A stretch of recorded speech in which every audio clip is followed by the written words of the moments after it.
We are 3 days into the January transfer window, and the club have already made their first signing of the window, that being Cody Gakpo. However, after Monday night's performance, it is clear for all to see that the club are going to need a new midfielder if they want to get top 4 this season. In today's video, we have some huge Liverpool transfer news regarding a potential midfielder, but also have news regarding a possible exit. Not only that, we will discuss the 5 things we learned from Brentford 3, Liverpool 1. There is so much to cover in today's video.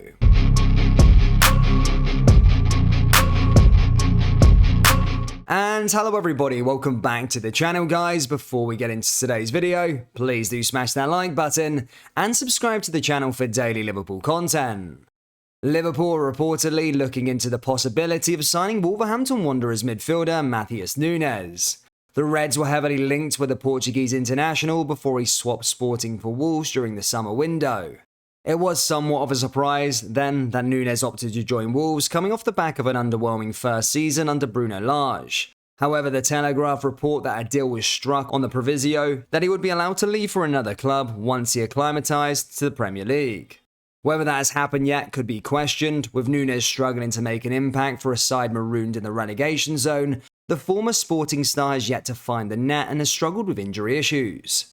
He recently admitted that he needs to do more at Molineux, but that hasn't deterred Liverpool's decision makers, who see him as a long-term option at Anfield. A central midfielder is now unquestionably Jurgen Klopp's top priority following the surprise acquisition of Cody Gakpo from PSV. Jude Bellingham has been long linked with the move to Merseyside, but they look set to be priced out of a bidding war, which is sure to include every elite European club.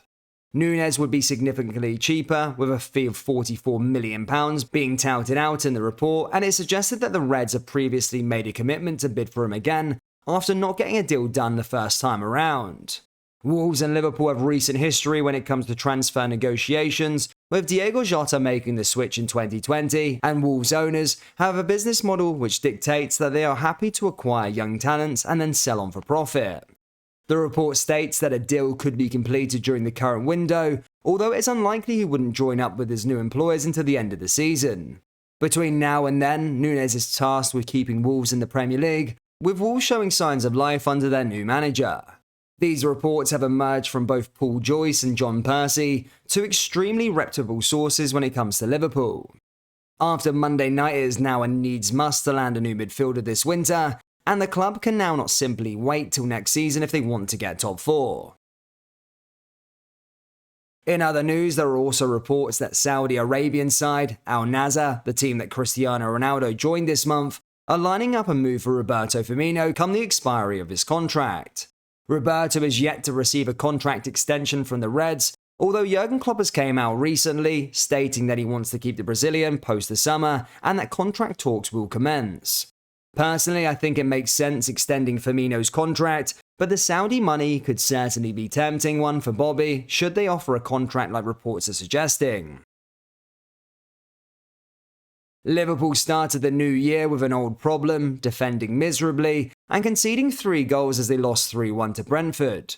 Team News brought confirmation that Cody Gakpo's paperwork didn't go through in time, so no debut yet for the new signing. It also saw 3 changes to the team that beat Leicester 3 days ago, with Andy Robertson, Jordan Henderson and Joel Matip making way for Kostas Tsimikas, Fabinho and Konate. However, as we mentioned, it wasn't Liverpool's night as they found themselves 2-0 down before the break.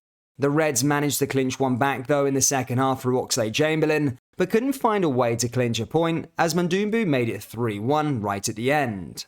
In this part of the video, we're going to discuss the 5 things we learned from Brentford 3, Liverpool 1.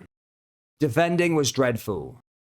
Liverpool actually started brightly, but went on to concede 3 times of corners, 2 of which were ruled out for offside in the first half, with some genuinely embarrassing defending on show from the away side.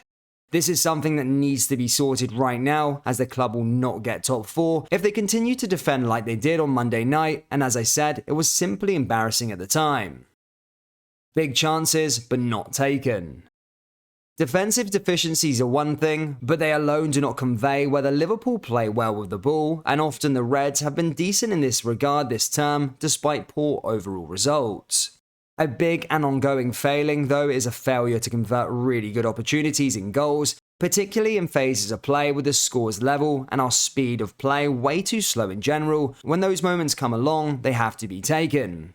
Here again, it was the same old story. Darwin Nunes had one blocked after taking on the keeper. Van Dijk's short-range volley on the side was miraculously tipped over before the flag went up for Costa Simica's side foot, almost as the keeper from 8 yards, all inside 25 minutes. Salah barely had a look in on the day, but he's missed 12 big chances this season, with only one player missing more, that being Darwin Nunes on 15. The Uruguayan also produced a brilliant left-footed finish, but fortune continued to fall away from him as VAR ruled him off for offside. Konate was poor.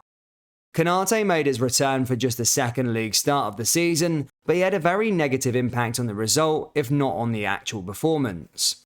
One own goal, one weak moment to give their third, a really dire return to club action following the World Cup final in his last appearance. This was out of character for Konate, and I do expect him to go back to his usual self in the next game, but there's no getting away, his performance last night was really poor. Ox was great. Alex Oxlade-Chamberlain scored the goal, which looked like he might get the Reds back into the game. This was his first in the Premier League since the 23rd of January 2022, almost a year ago. Of more real relevance was the fact that this was his third consecutive league start, the first time he's achieved that since mid-February 2020.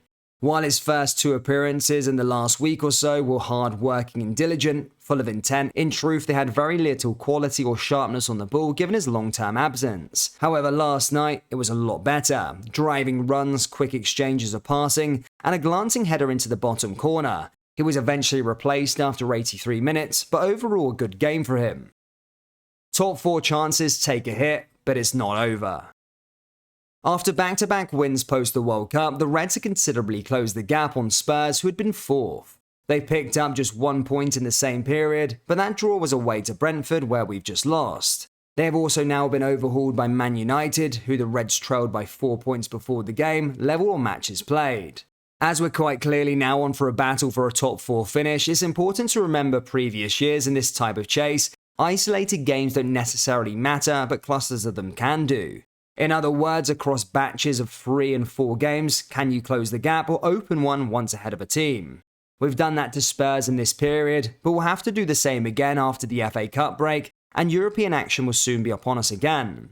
There are still plenty of answers to find in our off-the-ball work and improvements to be made in the final third too.